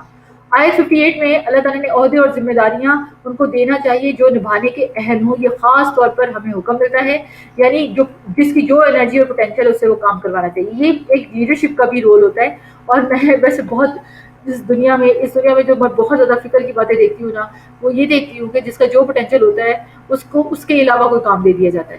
حالانکہ اگر آرگنائزیشنز اور لیڈرشپ اس انسان کو جو اس کا اہل ہے وہ کام دے تو ظاہر ہے کام کی کوالٹی بہت اچھی ہو جائے گی. جب کام کی کوالٹی اچھی ہوگی تو اس بندے سے زیادہ تو آرگنائزیشن کی عزت اور اس کا گریڈ بڑھتا ہے. اللہ تعالیٰ ہمیں سیدھا راستہ دکھائے. اور وہ جیسے قرب قیامت میں کہا جاتا ہے نا کہ کوئی لیڈر نہیں ملے گا، تو اس کی ایک بڑی وجہ یہ بھی ہے کہ لیڈرشپ میں جو کام کرنے کے ہیں وہ تو یہ ہیں کہ جن لوگوں کی جو سکلز ہیں ان میں ان کو کمپیٹنٹ کر کے ان کو اوپر لایا جائے. جب ان کو پیچھے ہی کر دیا جائے گا تو لیڈرشپ کہاں سے آئے گی. آیت 59 میں اختلاف کی صورت میں فیصلہ اللہ اور رسول کی طرف لیا جائے، یعنی اگر کہیں پر بھی کوئی ڈفرینس آف اوپینین. دیکھیں اتنی کلیئر بات ہوتی ہے، کوئی آتا ہے کوئی سوال پوچھتا ہے، آپ اس کو جواب دیتے ہیں. جواب اگر اللہ اور رسول کے مطابق ہے تو جواب مان لینا چاہیے. وہ کوئی اور فتوی بتاتا ہے فلانی یہ کہا فلانی، اگر وہ باتیں ساری رسول اللہ صلی اللہ علیہ وسلم اور اللہ سے میچ نہیں کرتی تو وہ ساری باتیں چھوڑ دینی چاہیے اور اللہ اور رسول کی بات کو قبول کر لینا چاہیے. اب ایسے واقعات یہود میں بہت ہوتے تھے، وہ جو دورات سے حکم ملتا تھا سختی مشکل کا، ان کو پتا ہوتا تھا وہ اللہ کے رسول کے پاس آ جاتے کہ کسی نہ کسی طرح حکم بدل جائے، لیکن وہ حکم اصل میں وہی ہوتا تھا جو قرآن میں تھا، وہی تورات میں، تو وہ اپنی مرضی سے فیصلے لینے کی کوشش کرتے تھے۔ آیت 63 پیغمبرانہ اخلاق کے بارے میں بات ہوتی ہے کہ وہ لوگ جو آپ سے بے رخی کرتے ہیں، آپ کے مقام کی قدر نہیں کرتے، آپ صلی اللہ علیہ وسلم کی، اس کو نظر انداز کر دیں، اگنور کر دیں، نصیحت کریں اور ان کو دلوں کو نرم کرنے والی بات کریں۔ ہمیں بھی رسول اللہ علیہ وسلم کی پیروی اسی طرح کرنی چاہیے، کیونکہ یہ نہیں ہوتا کہ ہر وقت سینگ پھنسا کے بیٹھے رہیں، بلکہ جہاں پر بھی ایسا ڈفرینس آف اوپینین آ جائے کہ کوئی نہیں مان رہا تو بس صحیح بات قرآن و سنت کے مطابق بتا کے بس خاموشی اختیار کریں اور اس کے مطابق جو ہے وہ اپنے عمل کو اسی طرح کریں جس طرح آپ سے کا اخلاق ہے۔ انسانوں کے لیے مصیبتوں کا باعث بنتے ہیں اکثر لوگ، تو رزق سے محروم کرتا ہے اللہ ان کو، اور بعض اوقات پھر اور بھی مسائل آتے ہیں۔ آپ صلی اللہ علیہ وسلم کے فیصلوں کو ماننا نہایت ضروری ہے اور ایمان کا تقاضا ہے۔ بندہ جب اپنے علم کے مطابق عمل کرتا ہے تو اللہ تعالیٰ اس کے علم میں اضافے کے ساتھ ساتھ اسے ثابت قدمی عطا کرتے ہیں۔ یعنی آپ دیکھیں کہ قرآن کے ساتھ جڑے رہنے کا سب سے بڑا فائدہ یہی ہے کہ انشاءاللہ ثابت قدمی نصیب ہوتی ہے۔ آیت 70 میں نبی صلی اللہ علیہ وسلم کے خدمت میں ایک صحابی حاضر ہوئے تھے، تو ایک دن کہنے لگے کہ اللہ کے رسول، جب آپ کے پاس ہوتا ہوں تو آپ کو دیکھتا ہوں تو میرا دل خوش ہوتا ہے، لیکن مجھے یہ ڈر ہے کہ میں بھی فوت ہو جاؤں گا اور آپ بھی، تو پھر مرنے کے بعد آپ کا مقام تو بہت بلند ہوگا، ہم پتہ نہیں کہاں ہوں گے۔ تو اس میں بہت غمگین ہو گئے کہ مرنے کے بعد آپ کی محبت اور آپ کی صحبت اور رفاقت اور قرب کیسے حاصل ہوگا۔ اس پر یہ آیت نازل ہوئی کہ جو اللہ اور رسول کی اطاعت کرے گا وہ انہی لوگوں کے ساتھ ہوگا۔ اللہ ہمیں بھی ان میں شامل کر دے۔ حضرت انس کہتے ہیں کہ ہمارے لیے اس سے بڑھ کر خوشی کا دن کوئی نہ تھا کہ جس میں آپ نے ہمیں یہ بتایا کہ انسان اسی کے ساتھ ہوگا جس کے ساتھ وہ محبت کرتا ہوگا۔ اگر ہماری محبت رسول اللہ صلی اللہ علیہ وسلم کے ساتھ سچی ہے، ہم آپ کا اتباع کرتے ہیں، آپ کی سنتوں پر چلتے ہیں، آپ سے ہماری عقیدت ہے، تو انشاءاللہ آپ کے قدموں پر چلتے چلتے ہمیں بھی آپ کا ساتھ انشاءاللہ نصیب ہوگا۔ خاص موقعوں پر خاص طور پر امید رکھنی چاہیے، جب حوض کوثر سے پانی ملے گا، اور دوسرا جب آپ کو مقام شفاعت پر فائز کیا جائے گا۔ آیت 73 میں دین کے کام میں پیچھے رہنا اللہ کا انعام نہیں بلکہ اس کے لیے نکلنا اللہ کا انعام اور فضل ہے۔ مطلب پرستی منافقت کو جنم دیتی ہے۔ مطلب پرستی یہ ہے کہ ہر وہ کام جس میں فائدہ ہو اور نیکی کی خاطر اللہ کے راستے میں رسک لینے سے ڈرتے رہنا چاہیے، ڈرنا، یعنی یہ مطلب پرستی میں آتا ہے۔ آیت 77 جو چیز یاد کلاتی ہے وہ یہ ہے کہ دنیا میں جتنی ابھی مال مل جائے، قارون کے خزانے بھی کیوں نہ ہوں، لیکن وہ آخرت کے مقابلے میں بہت تھوڑے ہیں۔ کاش یہ بات ہمیں سمجھ میں آتی۔ اس لیے ہمیں کسی بھی نیک عمل کا بدلہ دنیا میں چاہنے کی بجائے آخرت میں امید رکھنی چاہیے۔ رسول اللہ صلی اللہ علیہ وسلم نے فرمایا، مجھے دنیا سے کیا، میری اور دنیا کی مثال تو اس سوار کی سی ہے جو تھوڑی دیر سایہ لینے کے لیے کسی درخت کے نیچے رکا، پھر اسے چھوڑ کر آگے چل پڑا۔ انسانوں کی کمزوری ہے کہ فوری فائدہ اور اجر چاہتے ہیں۔ ترقی کے رکاوٹ میں جو چیز ان کو لگتا ہے وہ آڑے آتی ہے، یعنی ہمیں کیا ہوتی ہے کہ اگر کوئی ہماری تعریف نہ کرے تو ہم آگے بڑھنا، یعنی ہمیں لگتا ہے ڈی موٹیویٹ ہو گئے۔ تو تعریف کے لیے نہیں کچھ کرنا ہوتا، ٹھیک ہے الفاظ اثر انداز ہوتے ہیں، اچھے الفاظ کا اچھا اثر ہوتا ہے، لیکن تعریف نہ ملی اور کام سے نیچے بیٹھ گئے یا پیچھے رہ گئے تو یہ نہیں کرنا۔ یاد رکھیے جس کے لیے نیکی کا کام کر رہے ہیں وہ خود اس کا اجر دے گا۔ آیت 81 میں کچھ منافقین کے کردار کی بات ہوئی جو رات کو آپ صلی اللہ علیہ وسلم کے ساتھ مشورے میں شریک ہوتے اور بعد میں کچھ اور چیزیں تجویز کرتے تاکہ مسلمانوں میں افراتفری پھیل جائے۔ رسول اللہ صلی اللہ علیہ وسلم نے فرمایا، مجلسیں امانت ہوتی ہیں، یعنی اگر مجلس کی کوئی بات ہے تو پھر وہ امانت رکھی جائے، نہ کہ یہ کہ اس کو ادھر ادھر اسپریڈ کیا جائے۔ یہ وہ نہیں بات ہو رہی ٹریننگز کی، نہیں، ٹریننگز تو جو کریں گے جو سنیں گے اس کو آگے پہنچانا ہے۔ اب یہ نہیں ہے کہ آپ کو جو آج یہ دین بتایا جا رہا ہے تو آپ کہیں کہ ہم تو نہیں آگے بتاتے کیونکہ یہ امانت ہے، نہیں، یہ تو پھیلانا ہے کیونکہ اللہ کے نبی کا حکم ہے بلغوا انی ولو آیا۔ لیکن جیسے کچھ خاص فیصلے ہوتے ہیں، خاص میٹنگز ہوتی ہیں، خاص انسٹرکشنز ہوتی ہیں اور اس میں کچھ خاص گروپ کے لوگ بیٹھتے ہیں، تو اس صورت میں وہاں پر ایسے امانت کے طور پر کسی بات کو رکھنا، راز رکھنا، وہ ایک مختلف بات ہے۔ بڑے بڑے جھگڑوں کو ختم کرنے کا بہترین نسخہ کیا ہے کہ ایسے لوگوں کو نظر انداز کر دیا جائے، ان کی باتوں کی پرواہ نہ کی جائے۔ اور ایک بات اور جو میں بار بار کرتی ہوں کہ باتوں کی تحقیق کیے بغیر بات کو آگے نہ پہنچائیں اور بلکہ توکل کرتے ہوئے معاملہ اللہ کے سپورٹ کر دیں۔ اور اب آگے لیڈرشپ کی بات۔ لیڈر کی بات ایک بات بہت اہم ہے کہ لیڈر اصل میں اپنی کرسی کی وجہ سے قیادت نہیں کرتا، لیڈر اپنے عمل کی وجہ سے قیادت کرتا ہے۔ رسول اللہ صلی اللہ علیہ وسلم نے فرمایا، نیکی کی طرف بلانے والا بھی ایسا ہی ہے جیسا کہ اس کا کرنے والا، یعنی اگر نیکی کی طرف کوئی کسی کو دعوت دیتا ہے نا، تو جتنے لوگ بھی نیکی کر رہے ہوتے ہیں اس بندے کی نیکی ہر ایک کے ساتھ لکھی جاتی ہے۔ تو خیر کے کاموں میں خود بھی حصہ لیں، دوسروں کو بھی ابھاریں، جو بھی آپ کے اور میرے پوٹینشیلز ہیں ان کو آئیڈینٹیفائی کریں اور اس کے مطابق اللہ کے دین کو پھیلائیں، اور اس میں جو رول بھی ادا کر سکتے ہیں انشاءاللہ تو اس کے ذریعے سے خیر اور بھلائی حاصل کرنے والا بننا ہے۔ آیت 86 میں سلام پھیلانا سلامتی، آپ سے نے فرمایا سلام پھیلاؤ تم سلامت رہو گے۔ گھر میں بھی سلام کے عمل کو فروغ دینا چاہیے، جب گھر میں انٹر ہوں تو سلام کر کے انٹر ہوں۔ سلام مغفرت کو واجب کرنے والا عمل ہے۔ آپ صلی اللہ علیہ وسلم نے فرمایا تم جنت میں نہیں داخل ہو سکو گے جب تک ایمان نہیں لاؤ گے، اور تم ایمان نہیں لا سکتے جب تک آپس میں محبت نہ کرو۔ کیا میں تمہیں ایسی بات نہ بتا دوں کہ جب تم اس پر عمل کرو گے تو تمہارے درمیان محبت پیدا ہو جائے گی، تم آپس میں سلام کو عام کر دو۔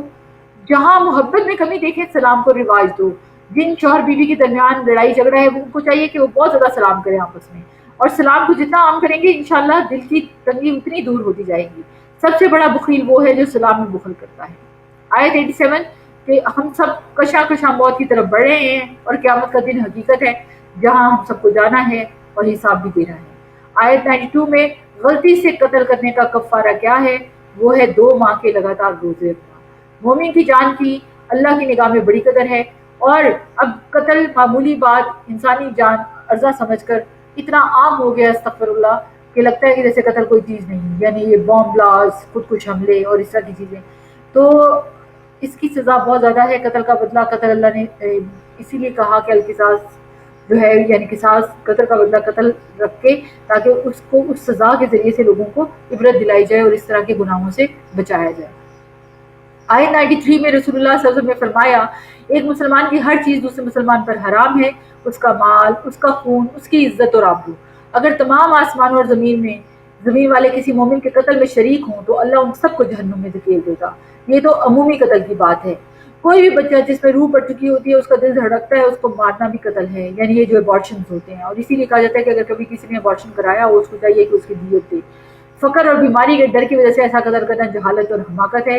حمل میں بعض اوقات عورتیں ایسا کرتی ہیں اور اللہ معاف فرمائے، اس طرح کی چیز جو ہے خاص طور پر، اور اس میں میں ایک بات کہنا چاہ رہی تھی کہ جیسے کانٹرسیپشنز کے بارے میں تو اسلام نے مطلب خاموشی اختیار کی۔ جب نبی صلی اللہ علیہ وسلم کے پاس صحابی آئے اور انہوں نے کہا کہ ہم جو ہے وہ اس طرح سے کرتے ہیں، کانٹرسیپشن کا جو طریقہ کرتے ہیں، تو آپ صلی اللہ علیہ وسلم نے ان کو یہ تو نہیں کہا کہ تم نہ کرو، لیکن یہ کہا کہ جس ذی روح نے دنیا میں تشریف آنا ہے اس نے تو آنا ہی آنا ہے، تم جو بھی کرو۔ لیکن ایسی کوئی بھی چیز جو کہ کانٹرسیپٹیو نہیں بلکہ کانٹرا امپلانٹیشن والی ہے، کاپرٹی انسرشنز وغیرہ، تو اس سے بچنا چاہیے۔ لیکن اس میں بھی اب کچھ خاص قسمیں آ گئی ہیں، مائلینا پی وغیرہ، جس کو استعمال کیا جا سکتا ہے کیونکہ وہ کانٹرسیپٹیو ہے، کانٹرا امپلانٹیشن نہیں کرتا۔ تو یہ سارے سوال جواب بھی آپ کو اسلام کی وجہ سے بہت کلیئر کٹ اس کے جواب ملتے ہیں۔ آیت 95 میں کام کا کرنا اور نہ کرنا، محنت کرنا اور نہ کرنا، وقت لگانا اور نہ لگانا، یہ برابر نہیں ہو سکتا۔ دنیا میں تو آگے جانے کی مسلسل کوشش کرتے ہیں، لیکن آخرت میں آگے جانے کے لیے ہم کتنی کوشش کرتے ہیں؟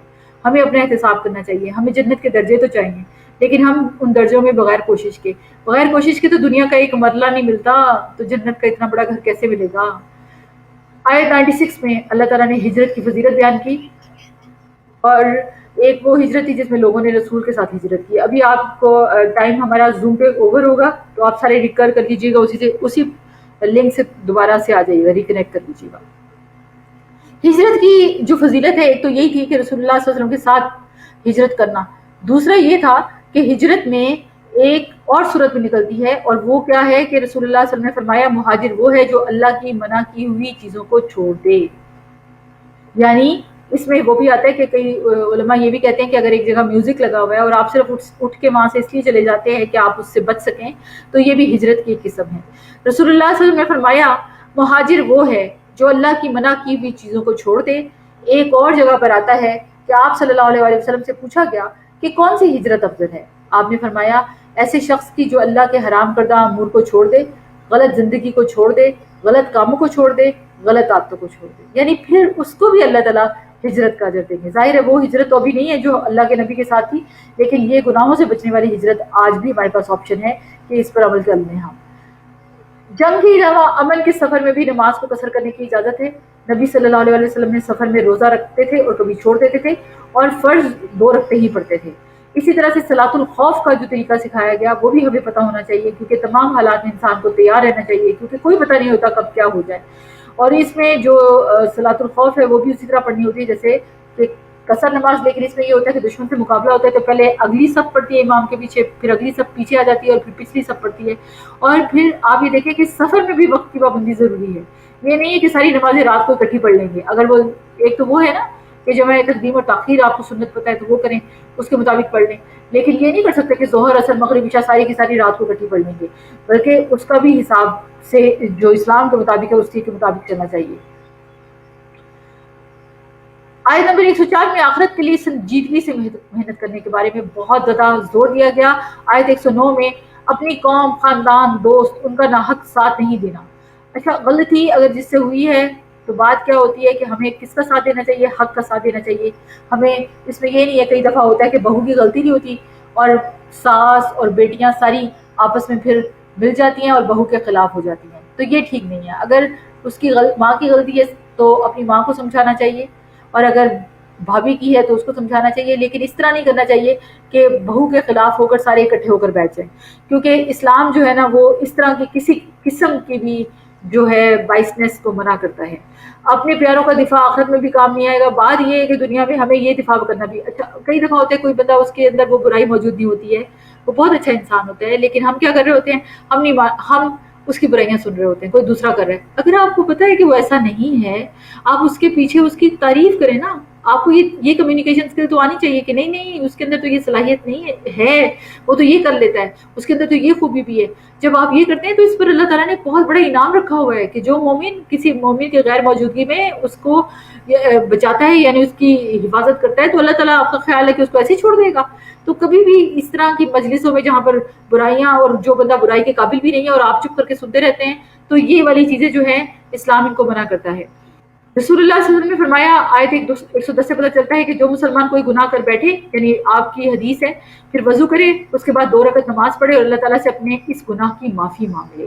کیونکہ معافی اللہ تعالیٰ سے فوراً مانگ لو، اللہ معاف کر دیتا ہے. پھر وہ ہمارا جو رجسٹر ہوتا ہے نا گناہوں سے نہیں بھرتا، اریز ہو جاتا ہے. اللہ تعالیٰ نے معافی کا جو سلسلہ رکھا ہوا وہ اتنا پیارا ہے کہ اس کے ذریعے سے انسان کی ساری غلطیاں معاف ہوتی چلی جاتی ہیں. رسول اللہ صلی اللہ علیہ وسلم نے فرمایا کہ بائیں طرف والا فرشتہ 6 گھڑیاں مسلمان گناہ گار بندے سے اپنا قلم اٹھائے رکھتا ہے. اگر وہ شرمندہ ہو گیا اور اللہ سے اس گناہ کا اس نے استغفار کر لی تو وہ گناہ لکھا نہیں جاتا. سبحان اللہ. یعنی فرشتہ بھی اللہ تعالیٰ نے اس کو بھی یہ حکم دے رکھا ہے کہ کچھ دیر انتظار کر لو، ہو سکتا ہے میرا بندہ گناہ کرتے ہی معافی مانگ لے. تو اگر وہ معافی مانگ لے تو پھر اس کو کیا نہ ہو، مسئلہ نہ ہو، یعنی اس کا گناہ نہ لکھا گیا ہو، بلکہ وہ اس کا گناہ اللہ تعالیٰ لکھنے ہی نہیں دیتے. آیت 114 سے پتہ چلتا ہے کہ مجلس میں سرگوشیاں کرنا ناپسندیدہ چیز ہے اور آداب مجلس کے خلاف ہے. پسندیدہ سرگوشی کون سی ہوتی ہے؟ جہاں چھپا کر صدقہ کر سکتے، یعنی اگر آپ بیٹھے ہوئے ہیں اور آپ 3 لوگوں میں سے 2 آپس میں چھپ کر سرگوشی کرے تو یہ انتہائی ناپسندیدہ بے ادب بات ہے. لیکن اگر وہ صدقے کے بارے میں بات کر رہا ہے، کسی نیکی کے کام کے بارے میں کسی کے کان میں کہہ رہا ہے، یا وہ 2 لوگوں کی صلح کرانے کے بارے میں بات کرتا ہے، تو یہ کرنا جائز ہے. یعنی یہ وہ کام ہے، یہ وہ مجلس کے اندر سرگوشی ہے جس کو ناپسندیدہ نہیں کہا گیا. اللہ کے نبی صلی اللہ علیہ وسلم کا سارا سورس وحی الہی تھا، اور امام شافعی نے 300 بار قرآن مجید کو پڑھا. ایک حکم کو جاننے کے لیے مسلمانوں کا جس چیز پر اجماع ہو اس کا کیا حکم ہوا. آخر میں اس آیت میں اپنے مسئلے کا جواب مل گیا کہ علماء کا غور و فکر ہوتا تھا. علماء محض ثواب کے لیے قرآن نہیں پڑھتے تھے، بلکہ مسائل کے حل اور اس کو انٹرپریٹ کرنے کے لیے بھی قرآن پہ غور و فکر کرتے تھے، اور پھر اس کی تہ میں پہنچ جاتے تھے. اتنا پڑتا تھا کہ پھر جا کر علم کی صحیح سمجھ بوجھ حاصل ہوتی تھی. اور ایک بات، علم کے ساتھ ساتھ کمٹمنٹ ہونی چاہیے. جس کام کو بھی شروع کریں اس کو نبھائیں. یہ نہیں کہ کام شروع کیا بیچ میں چھوڑ دیا. یہ تھوڑی سی سستی اگر ہمارے سے چلی جائے نا تو ہم بہت اچھے کام کر سکتے ہیں. لیکن کیا ہوتا ہے کہ ہم تھوڑی باتوں پر اپنا دل گھٹا بیٹھتے ہیں اور تھک جاتے ہیں، اور سستی کی وجہ سے ہم بہت بڑے نیکیوں اور خیر سے محروم رہ جاتے ہیں. سعید بن مسیب سے روایت ہے کہ ابو ہریرہ رضی اللہ عنہ کے یہ داماد بھی تھے، کہتے ہیں 30 سال سے میں فجر کی پہلی تکبیر میں نے کبھی نہیں چھوڑی. یعنی ہمیشہ نماز میں اول وقت پہ پہنچنا اور تکبیر اولا انہوں نے کہتے ہیں کہ کبھی نہیں چھوڑی تھی. امام ربیع الرائی کے بارے میں آتا ہے جو امام مالک کے استاد تھے، 40 سال سے ان کی تکبیر اولا فوت نہیں ہوئی. یعنی اتنے نماز میں ڈسپلن اور تکبیر اولا میں حصہ لینے والے. آخرت کی کمائی کے لیے آپ دیکھیں کہ ہم یہ دیکھیں کہ میری کیا کمٹمنٹ ہے. دنیا کی نوکری کے ساتھ ساکھ بنانے میں اتنی وقت کی پابندی کرتے ہیں، دنیا کی نوکریاں اور دنیا کی چیزوں کو ہم کس طرح سے جلدی کرتے ہیں، لیکن آخرت کے لیے کیے جانے والے کام جو دنیا کی مشہوری کا باعث نہیں بھی بنتے، ان کی طرف دیکھ کے پتہ چلے گا کہ ہماری استقامت کیا ہے. آیت 116 میں اللہ تعالیٰ نے پھر سے شرک کے بارے میں بتایا کہ یہ ناقابل معافی گناہ ہے. شرک سے برات کے لیے لا الہ الا اللہ کا ورد کرتے رہنا بھی بہت فائدہ دیتا ہے. یعنی لا الہ الا اللہ پڑھتے رہنا ویسے بھی، تو یہ بھی انشاءاللہ شرک سے بچائے گا. ابو دردہ سے روایت ہے کہ میں نے رسول اللہ صلی اللہ علیہ وسلم کو فرماتے ہوئے سنا کہ ہر گناہ کے بارے میں امید ہے کہ اللہ اسے بخش دے گا سوائے اس شخص کے جو مشرک ہو کے مرے یا کسی نے مومن کو جان بوجھ کر قتل کیا ہو، یعنی ایک قاتل اور دوسرا مشرک. رسول اللہ صلی اللہ علیہ وسلم نے فرمایا پیر اور جمعرات کے دن جنت کے دروازے کھول دیے جاتے ہیں اور ہر اس بندے کی مغفرت کر دی جاتی ہے جو اللہ کے ساتھ کسی کو شریک نہیں کرتا، اور اس بندے کے سوا جس کی اپنے بھائی کے ساتھ عداوت ہو. چنانچہ کہا جاتا ہے کہ ان دونوں کو مہلت دو حتیٰ کہ یہ صلح کریں، ان دونوں کو مہلت دو حتیٰ کہ یہ صلح کریں، ان دونوں کو مہلت دو حتیٰ کہ یہ صلح کریں، اور پھر صلح کر لیں تو پھر ان کی بھی بخشش کر دی جاتی ہے. سبحان اللہ. تو رمضان میں دیکھیں جن جن لوگوں کو، جن جن رشتہ داروں کو چھوڑ دیا ہے ان کو معاف کر دیں اور صلح کر دیں، کیونکہ اللہ تعالیٰ بخشش کے لیے بیٹھا ہے. صرف ہماری چھوٹی سی کوشش ہو سکتا ہے اللہ کی بخشش کی رحمت کی موجوں کو ہمیں اس کا حقدار بنا دے. آیت 117 سے پتہ چلتا ہے کہ امام ابن قیم اس کے بارے میں کہتے ہیں کہ شیطان کی ایک حیران کن چال یہ ہوتی ہے کہ وہ انسان کے نفس کو سونگتا ہے یہاں تک کہ وہ جان لیتا ہے کہ ان دو قوتوں میں سے کون سی قوت انسان کے نفس پر غالب آتی ہے. ایک پیش قدمی اور بہادری کی قوت کہ کر لوں گا یہ نیکی کا کام، اور یہ کہہ کہ جب وہ ڈیلے کرتا رہتا ہے تو وہ کر نہیں پاتا، یعنی میں کر لوں گا، میں کر سکتا ہوں. اور اسی طرح سے باز رہنے، پیچھے ہٹنے اور کمزور ہونے کی طاقت، یعنی بعض لوگ اتنے سست ہوتے ہیں کہ وہ آگے بڑھ ہی نہیں پاتے. تو وہ یہ دونوں چیزیں دیکھتا ہے کہ کس کو میں نے کس راستے سے وار کرنا ہے. اس سے پتہ یہی چلتا ہے کہ کرنے کے کام کیا ہیں کہ اپنے اندر بلند ہمتی بھی ہونی چاہیے اور نیکی کے کاموں میں کوئی مشکل نہ سمجھتے ہوئے سستی بھی نہیں کرنی چاہیے. اور کوتاہی کا وسوسہ شیطان جب ڈالتا ہے تو پتہ ہو کہ یہ شیطان کی طرف سے ہے، حد سے بڑھنے یا غلوف کی طرف شیطان لے جاتا ہے، اس سے بچنا ہے.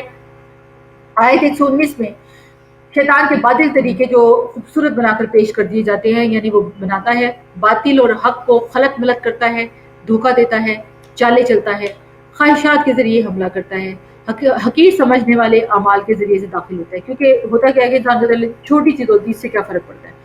حضرت عائشہ نے ایک دفعہ رسول اللہ صلی اللہ علیہ وسلم نے فرمایا کہ یہ چھوٹے گناہ کیا ہوتے ہیں، تو آپ سب نے فرمایا کہ چھوٹے گناہ اس طرح ہے کہ جیسے کوڑا کرکٹ، یعنی چھوٹے چھوٹے گناہ بھی ایک ڈھیر بن جاتے ہیں. تو اس لیے کسی گناہ کو بھی کبھی حقیر نہ جانیں کہ یہ میں کروں تو کوئی فرق نہیں پڑتا، یہ کون سا بڑا گناہ ہے.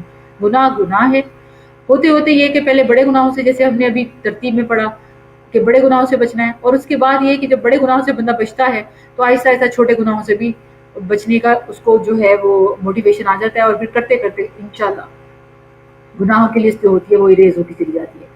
ابراہیم علیہ السلام پیروی کے لائق ہیں، انہوں نے خلد کا مقام حاصل کیا جو محبت کا اعلیٰ ترین درجہ ہے، کیونکہ وہ اپنے رب کی بہت زیادہ اطاعت کرنے والے تھے. اور ابراہیم علیہ السلام کی پوری پرسنالٹی آپ دیکھیے قرآن اور حدیث اور یہ سب چیزوں سے سامنے آتی ہے. ابراہیم علیہ السلام وہ نبی تھے جو بچپن میں آزمائے گئے جب باپ نے ان کو آگ میں ڈالا، اور آگ میں ڈالے جانے والوں میں باپ اگر شامل ہو تو ذرا آپ دل کی حالت دیکھیں. اور ابراہیم علیہ السلام نے اس وقت بھی صرف اپنے رب کو یاد کیا، حسبنا اللہ و نعم الوکیل، اور پھر آگ سے اللہ تعالیٰ نے جلانے کی صلاحیت چھین لی. آگ جل رہی تھی لیکن جلا نہیں رہی تھی. اور پھر آپ حضرت ابراہیم کو دیکھیں، جب اللہ تعالیٰ نے ان کو اولاد دی بڑھاپے میں تو اللہ نے حکم دیا کہ ان حاجرہ کو، حضرت حاجرہ کو اور ان کو چھوڑ آئیں اب میرا گھر آباد کرنے کے لیے، اور خود واپس آ گئے. اور چھوٹا سا بچہ ماں کے ساتھ وہاں تھا، اور اس کا جو حضرت حاجرہ کا صبر تھا وہ، اور حضرت ابراہیم کا جو صبر تھا. اور جب 16 سال بعد واپس آتے ہیں تو حضرت اسماعیل علیہ السلام جو ہیں وہ بڑے ہو چکے ہیں، لیکن اللہ کا حکم آیا کہ بیٹے کو اللہ کی راہ میں دے دو، تو فوراً تیار ہو جاتے ہیں. اور حضرت اسماعیل بھی فوراً تیار ہو جاتے ہیں کہ اللہ کا حکم پورا کیجیے. اور اللہ تعالیٰ اس وقت اس چھری سے کاٹنے کی صلاحیت چھین لیتے ہیں، یعنی چھری کاٹتی نہیں، اور اللہ کا حکم ابراہیم علیہ السلام اپنے پورے جذبے سے پورا کرنے کو تیار. آپ دیکھیں کسی بھی چیز میں اللہ تعالیٰ نے لیا کچھ بھی نہیں، لیکن وہ جو حضرت ابراہیم کی قربانی تھی اس کا مقام اور درجہ دیکھیں کہ اللہ نے ان کو خلیل اللہ، حنیف مسلمن، اور کتنے پیارے پیارے ٹائٹلز دیے. ہم بھی اگر آج اللہ کے دین کے لیے کوشش کریں تو یقین مانیں اللہ ہم سے لیتا کچھ بھی نہیں، صرف اللہ دیکھتا ہے کہ میرے بندے کی نیت اور ارادہ کیا ہے. اور جب بندہ پوری طرح اس کے لیے تیار ہو جاتا ہے تو کچھ ہی دیر کے بعد ایک آسانی اور سہولت آنی ہوتی ہے، اور اس کام کی برکت اور اس کا اجر اپنی جگہ انسان کا محفوظ ہو جاتا ہے. اس لیے یاد رکھیے آیت 127 اور 28 میں بھی یہی بات آتا ہے کہ ہمارے دین میں یتیموں کا حق بہت زیادہ ہے، اس کا لحاظ رکھنا چاہیے، ان کے مال کی حفاظت کرنی چاہیے، اور آداب و اخلاق بھی ان کو سکھانے چاہیے.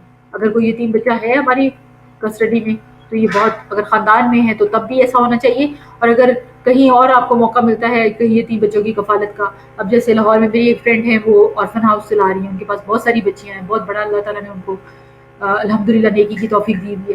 اور اسی طرح سے میری ایک اور فرینڈ ہے، انہوں نے ایک اسکول بنایا ہوا ہے، بالکل فری اسکول ہے، جس میں بچوں کا کھانا پینا کتابیں سب کچھ بالکل فری ہے. تو یہ بہت بڑی بڑی نیکیاں ہیں، یہ ان کا مقام اور درجہ قرآن کے مطابق بھی بہت بڑا ہے. یتیموں کا خیال رکھنا، ایسے بچوں کا خیال رکھنا جن کا کوئی سرپرست نہ ہو. اور پھر اس کے بعد شوہر اور بیوی کے درمیان اگر اختلاف ہو جائے تو صلح جلدی کرنی چاہیے، صلح کرنے میں دیر نہ کریں. اپنے دلوں سے اپنے شوہروں کے لیے جو بھی تنگی آئے اس کو بھول جائیں، اگنور کر دیں، معاف کر دیں، اور اللہ کے لیے معاف کر دیں. اور نبی صلی اللہ علیہ وسلم نے فرمایا کہ کیا میں تمہیں نماز، روزہ اور زکوٰۃ سے افضل درجے کا عمل نہ بتاؤں؟ صحابہ نے عرض کیا کیوں نہیں؟ آپ نے فرمایا آپس میں صلح کروانا، جبکہ لوگوں میں فساد اور پھوٹ ڈالنا دین کو بھوننے والی چیز ہو. اور ہم دیکھیں کئی دفعہ کیا کر رہے ہوتے ہیں، کسی کی دو کی صلح ہوتی ہے نا، تو ہم کوئی ایسی بیچ میں بات کر رہے ہوتے ہیں جس سے ان کا آپس کے تعلقات خراب ہو جائیں، یعنی اپوزٹ چل رہے ہوتے ہیں. اللہ تعالیٰ ہمیں محفوظ فرمائے اس فساد والی سوچ سے، اور سب اللہ تعالیٰ ہمیں بڑا دل دے کہ ہم خود بھی خوش رہیں اور دوسروں کی بھی صلح وغیرہ کرائیں اور افضل صدقہ کمائیں. ازدواجی تعلقات کو مضبوط کرنے کے لیے ضروری ہے کہ ہم کچھ چیزوں پر کمپرومائز کرنا بھی جانیں. صرف دوسروں سے توقعات نہیں رکھنی، بلکہ کیا ہے، جو خوبی دوسروں کے اندر ہے، دوسروں میں دیکھنا چاہتے ہیں، وہ اپنے اندر پیدا کرنی ہے. حقیقت پسندانہ توقعات رکھیں. بیوی کی تعریف نہ کی تو اس کا موڈ آف، شوہر کو پتہ ہی نہیں، اسے پوچھا تو جواب دیا کہ کچھ نہیں ہوا اور موڈ خراب ہے، مجھے وش نہیں کیا. جو عادت نہیں بدل سکتے اس کو قبول کر لیں، اپنے اندر صبر اور برداشت پیدا کریں، اور اگر حالات بہت خراب ہو جائیں تو کچھ دنوں کے لیے ماحول بدل لیں، لیکن ایسا نہیں کریں کہ نیگیٹیوٹی کے ساتھ جئیں اور پھر ان چیزوں کو اپنے اندر بڑھاتے جائیں. رسول اللہ صلی اللہ علیہ وسلم نے فرمایا، آیت 135 کی تفسیر ہے کہ قاضی 3 طرح کے ہوتے ہیں، ایک جنت میں یعنی 2 آگ میں. جنت میں جانے والا وہ ہے جس نے حق پہچانا اور اس کے مطابق فیصلہ کیا. جس نے حق پہچانا پھر فیصلے میں ظلم کیا وہ آگ میں ہے، اور جس نے جاہل ہوتے ہوئے لوگوں کے فیصلے کیے وہ بھی آگ میں ہے. یعنی پتہ کچھ نہیں ہے لیکن فیصلہ کرنے بیٹھ گیا ہے. تو علم ہونا بہت ضروری ہے، اس لیے اپنے علم کو بڑھانے کی بھی کوشش کرنی چاہیے اور علم کے مطابق عمل کرنے کی. اور یہ بہت ہی نازک معاملے ہوتے ہیں اور اس میں دھیان رکھنا چاہیے. آیت 142 میں منافقت میں سستی بہت اہم کردار ادا کرتی ہے، اور آپ صلی اللہ علیہ وسلم نے فرمایا منافقوں پر فجر اور عشاء سے زیادہ کوئی نماز بھاری نہیں، لیکن مومن اس کے بالکل برعکس ہوتا ہے، اور وہ ایکٹیو ہوتا ہے، انرجیٹک ہوتا ہے، نیکی کو کاموں میں جلدی کرتا ہے، نماز کو اول وقت میں پڑھتا ہے. تو یہ فوراً اپنے لیے لسٹ تیار کریں کہ ہم کن لوگوں میں شامل ہوتے ہیں.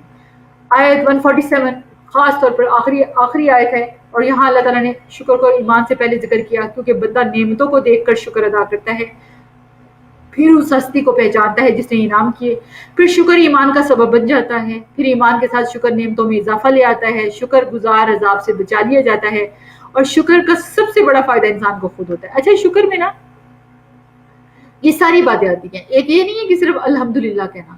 ہم کیا کر رہے ہوتے ہیں، آج تو بہت گرمی ہے، آج تو دیکھو گرمیاں کتنی جلدی آ گئی ہیں، گرمیاں تو اس طرح اور اس طرح. یہ شکر نہیں ہے، یہ شکر نہیں ہے، کیونکہ موسم کون لاتا ہے؟ اللہ لاتا ہے. اگر ہمیں تنگی ہو بھی رہی ہے نا تو ہم لفظوں سے اس کا اظہار نہ کریں، کیونکہ بات یہ ہوتی ہے کہ ہمارے لیے اللہ کا ایک بہت بڑا کرم یہ ہے کہ جب تک کوئی چیز زبان سے نہیں نکلتی وہ ہماری لکھی نہیں جاتی. اور اگر ہم اس طرح کے الفاظ منہ سے نکالتے ہیں تو پھر حاضر باز فرشتے تو بیٹھے ہیں، تو سوچیں وہ کون لکھے گا، کمپلینٹس کون لکھے گا؟ پازیٹیو والا رائٹ فرشتہ تو نہیں لکھے گا، کرامن کاتبین میں سے وہی لکھے گا جو کہ کمپلینٹس کر رہے ہوں گے، وہ شکر گزارانہ رویہ نہیں ہے. اور اس طرح کی بیسیوں باتیں، میں بہت بور ہو رہی ہوں، میں کیا کروں. اور اگر آپ اپنے پاس نعمتوں کو دیکھیں اور اپنے ساتھ اپنے گھر میں آنے والی اس طرح میڈ کے گھر کی چیزوں کو دیکھیں تو آپ کو فوراً سمجھ آ جائے گی کہ آپ اس میں بور ہو رہے ہیں. تو اپنے لیے زندگی میں ہمیشہ ایک اصول بنا لیں، جب بھی کسی چیز کے لیے تنگی محسوس ہو تو اپنے سے نیچے والے کی طرف، اور کوئی بہت قریبی ہو جس کو دیکھیں، تاکہ پتہ چلے کہ جو کچھ مجھے اللہ نے دیا ہوا ہے مجھے یہ بنتا ہے کہ میں اس وقت اس کو یہ کہوں کہ میں بور ہو رہا ہوں، میں تنگ ہو رہا ہوں، میرے پاس یہ بھی نہیں یہ بھی نہیں، بلکہ اللہ کا ہر وقت ہمیں شکر ادا کرنا چاہیے. اور شکر کے اتنے فائدے ہیں، یقین مانیں. مجھے ایسے لگتا ہے کہ جیسے یہ ایسے ہی نہیں ہے قرآن کا پہلا لفظ الحمدللہ، کیونکہ جب انسان شکر کرنے والا بن جاتا ہے نا تو پھر اللہ اس کو ہدایت بھی دے دیتا ہے، کیونکہ شکر گزار دل جو ہے وہ ہدایت کی طرف بھی جلدی آتا ہے. شکر گزار دل اللہ سے دور رہ ہی نہیں سکتا، اور اللہ شکر گزار دل کو ہو ہی نہیں سکتا کہ قبول نہ فرمائے. اللہ تعالی ہم سب کو شکر گزار لوگوں میں شامل کرے اور ہماری غلطی اور گناہوں کو معاف فرمائے. سبحانک اللہم و بحمدک اشہد ان لا الہ الا انت استغفرک و اتوب الیک. سبحان اللہ والحمد للہ ولا الہ الا اللہ واللہ اکبر ولا حول ولا قوۃ الا باللہ العلی العظیم۔ اللہم صلی علی محمد وعلی آل محمد کما صلیت علی ابراہیم وعلی آل ابراہیم انک حمید مجید۔ یا حی یا قیوم برحمتک استغیث، یا حی یا قیوم برحمتک استغیث۔ اللہم فقہنا فی الدین۔ اللہ تیرا وعدہ ہے کہ تو جو لوگ تیرا ذکر کرتے ہیں، قرآن کا ذکر کرتے ہیں، تیری سکینت نازل ہوتی ہے۔ یا اللہ تو ہمارے سب کے اوپر اپنی سکینت نازل کر دے یا رب کریم۔ اس افراتفری کے دور میں، اس بے چینی کے دور میں، اس کوارنٹائن کے وقت میں یا اللہ ہم سب کے گناہوں کو معاف فرما دے اور ہماری خطاؤں سے درگزر کا معاملہ کر دے۔ یا اللہ ہمیں قرآن کو اپنی زندگی کا اصل مقصد بنا دے، اس قرآن کو، اور اس قرآن کے مطابق ہماری زندگیوں کو گزارنے والا بنا دے اور ہمیں ہدایت عطا کر دے۔ یا اللہ تو ہم سے راضی ہو جا۔ ربنا تقبل، ربنا آتنا فی الدنیا حسنۃ وفی الآخرۃ حسنۃ وقنا عذاب النار۔ ربنا تقبل منا انک انت السمیع العلیم وتب علینا انک انت التواب الرحیم۔ وصلی اللہ تعالی علی خیر خلقہ محمد وعلی آلہ واہل بیتہ اجمعین برحمتک یا ارحم الراحمین۔ الہی آمین۔ السلام علیکم ورحمۃ اللہ وبرکاتہ۔